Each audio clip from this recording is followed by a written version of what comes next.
Bom dia, pessoal. Nós estamos vivendo num momento particular no nosso país, prestes a um segundo turno das eleições presidenciais. Mas eu não estou aqui para falar de política. Nós vamos falar no segundo turno do planejamento patrimonial familiar. A vida nos dá a oportunidade de viver. E esta é uma única oportunidade. E a esta oportunidade, por ser única, nós podemos chamar de um turno único. Fazendo um paralelo com as eleições, podemos chamar de turno único. Nesse turno, passamos pela vida, nascemos, crescemos e morremos. Nas fases de crescer e de viver, desenvolvemos habilidades que nos permitem construir um patrimônio, constituir empresas. Muitas vezes essas empresas são responsáveis pela manutenção e até pela ampliação do patrimônio que ao longo da vida construímos. E por cultura, nós costumamos deixar esse patrimônio para os filhos, para os sucessores de um modo geral, mas via de regra para os filhos. O patrimônio, o planejamento patrimonial da família, entretanto, ele pode ter primeiro e segundo turnos. No primeiro turno, você pode planejar o segundo, você pode fazer o planejamento patrimonial familiar, ou você pode não planejar. O primeiro turno do planejamento patrimonial da família se dá no turno da vida, aquele lá que nós não temos a oportunidade de ter segundo turno, que nós só vivemos uma vez.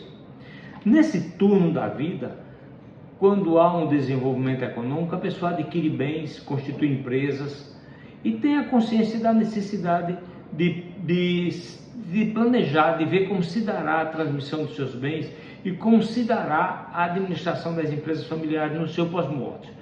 Ou seja, no curso do turno da vida, se tem o primeiro turno do planejamento patrimonial da família, planejando-se como será conduzido o segundo turno, definindo a destinação dos bens e as regras de funcionamento das empresas familiares.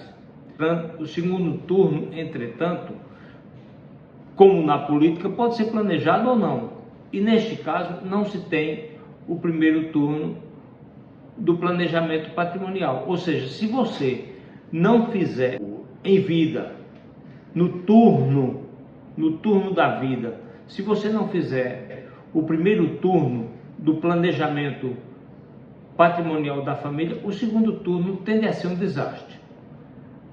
Veja, no que se refere à sucessão da empresa familiar em particular, se não houver uma pré-definição das atribuições a serem assumidas pelos sucessores, fatalmente se verificará o fracasso da empresa, se verificará o desastre. Pois aquelas empresas que foram construídas ou administradas pelos patriarcas, com seu modus operandi, com a sua maneira de ver, com a sua maneira de ser, com a sua expertise, foi que levou aquela família a constituir um patrimônio, a constituir bens, a sobreviver daquele patrimônio, a sobreviver daquelas empresas. Se não é feito o planejamento patrimonial familiar que envolve a sucessão empresarial, essas empresas poderão vir a ruir. E nesse ruir poderão vir a carregar junto com ele o patrimônio constituído ao longo de uma vida, se não no todo ou em parte. E pasmem, dessas empresas familiares que não é feito o planejamento familiar, via de regra, o planejamento sucessório, o planejamento empresarial sucessório, via de regra, elas têm uma sobrevida de 1 ou 2 anos, levando muitas vezes os sucessores à miséria. A sucessão patrimonial como um todo, além da já comentada situação da empresa familiar, caso não passe pelo primeiro turno do planejamento patrimonial, sofrerá danos irreparáveis. Os institutos de transmissão causa-mortes do patrimônio, todos eles, ainda que em escala diferente, causam transtornos e, via de regra, promovem a dilapidação do patrimônio deixado pelos sucessores. O inventário, por exemplo, funciona como uma retroescavadeira, fazendo uma verdadeira cratera no patrimônio deixado pelo autor da herança, cujo tamanho pode chegar até 40% desse patrimônio. Além das custas processuais que integram o rol das despesas do inventário, os emolumentos cartorários, sejam com escritura, seja com registro, os honorários advocatícios, o imposto de transmissão, que hoje está em 8%, mas está indo aí a uma aprovação para 20% ou 25% a nível de Congresso Nacional. Quer dizer, tem um outro aspecto, existe uma perda que não se conta com ela, que é a perda patrimonial em si. Quando se observa que para honrar aqueles custos já tratados de honorários, custos cartorários, despesas processuais, etc., etc., ainda muitas vezes, não raras vezes, os herdeiros têm que se desfazer do patrimônio para bancar esse custo com os honorários, fazendo com que caia o seu nível social. E mais, afora a cratera deixada pelo inventário, aí somada a questão da perda patrimonial com eventual venda, não se pode esquecer dos conflitos que advêm dos inventários. Não poucas vezes o inventário acaba em discórdia. E isso é fato notório, todos sabemos disso. Por outro lado, algumas pessoas optam pelo testamento como forma de fazer a sucessão dos seus bens, acreditando ser esse instrumento, pode deixar a situação resolvida. Morreu, os bens estão todos transferidos para os sucessores. Isto a ótica do testador. A verdade não é bem esta.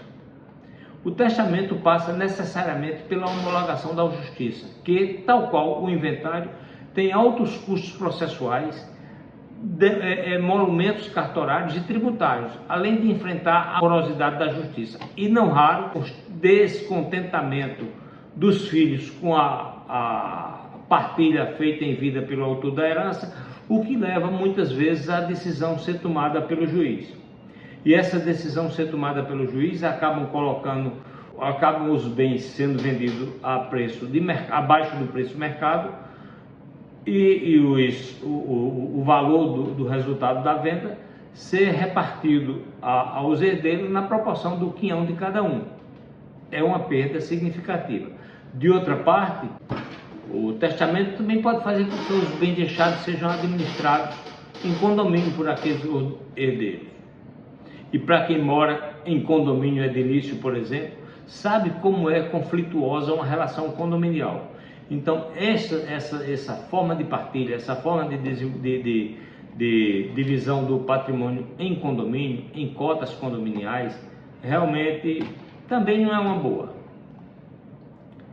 De outra parte, também existem pessoas que pensam em doar o patrimônio em vida para esquivar dos problemas do inventário ou do testamento. Será que essa solução de doar o patrimônio é execuível? Esta alternativa também não se revela adequada.